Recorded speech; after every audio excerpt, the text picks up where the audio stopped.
Okay, I would like to make a motion. Ms. Alvarez.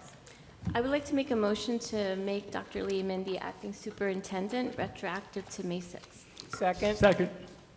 Second by Mr. Payne. Questions or comments?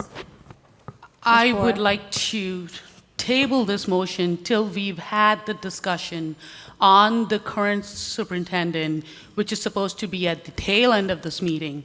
So my suggestion to the board is that this motion can be made at that time based on whatever discussions and actions are taken at that time. If the need is still there, we could make the motion to make, so I would like to make a motion to table this motion.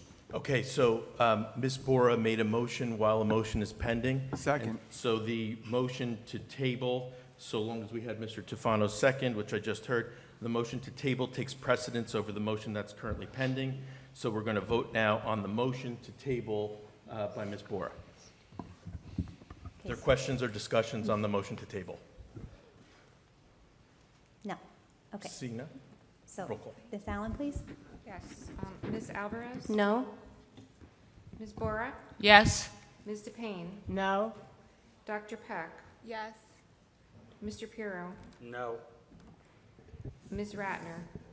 Abstain due to conflict? Ms. Sharma? No. Mr. Tufano? Yes. Mr. Zeichner? No.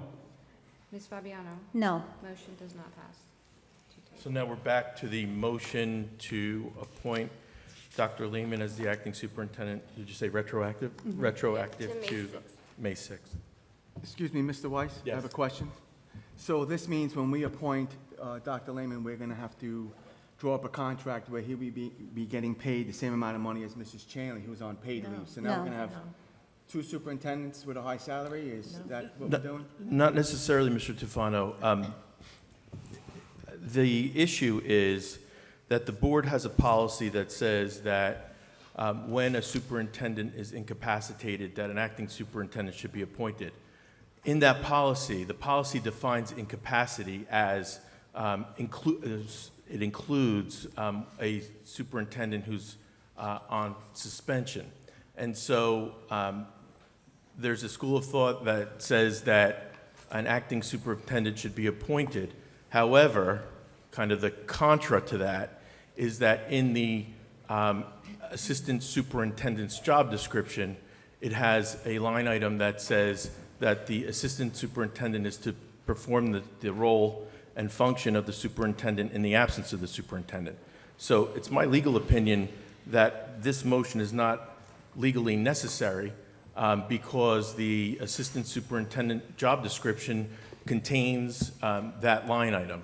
Nevertheless, if we were to consider this as a belt and suspenders move, the board certainly can vote to appoint Dr. Lehman as acting. It would be a formality only because it's my opinion that he already serves in that capacity by virtue of his job description.